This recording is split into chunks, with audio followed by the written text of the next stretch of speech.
Liam had always lived a life of routine. Wake up, go to work, come home, repeat.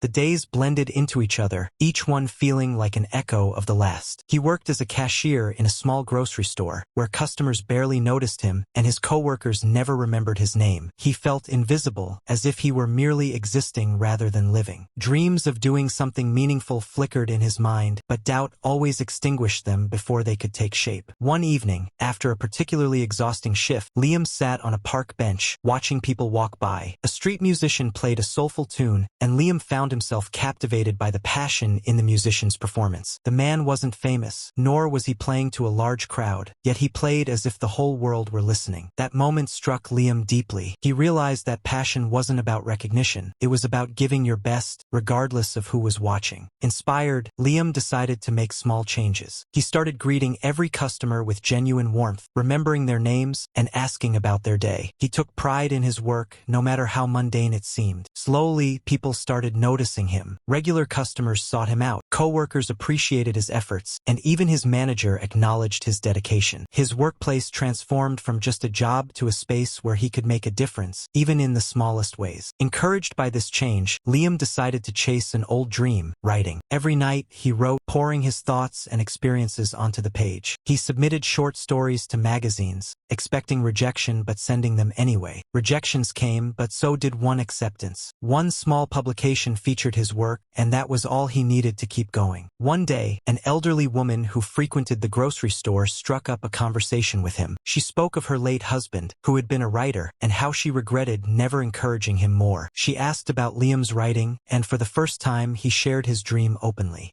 A few days later, she returned with a box filled with old manuscripts, unpublished works her husband had written. "Maybe these can teach you something," she said. Liam spent nights poring over those pages, learning from the words of someone who had walked a similar path. Inspired, he refined his craft, experimenting with new styles, pushing beyond his comfort zone. He faced setbacks, stories that didn't resonate, critiques that stung, but he refused to quit. Slowly, his perseverance paid off, and one of his short stories caught the attention of a renowned editor. An opportunity arose, an invitation to submit a novel. Doubt whispered that he wasn't ready, but the lessons from the old manuscripts and the fire in his heart told him otherwise. With determination, he wrote, pouring every lesson, every failure, and every triumph into his story. Months later, he received the call. His novel was accepted for publication. What had once seemed an impossible dream had become reality. Liam's journey wasn't about overnight success. It was about the small changes, the unnoticed moments, and the unwavering persistence that led him there. He realized that life wasn't about waiting for a grand moment of change. It was about finding meaning in daily actions, about giving your best, no matter how small the task. Because in the end, greatness isn't always in the extraordinary. Sometimes, it's in the way you transform the ordinary into something meaningful.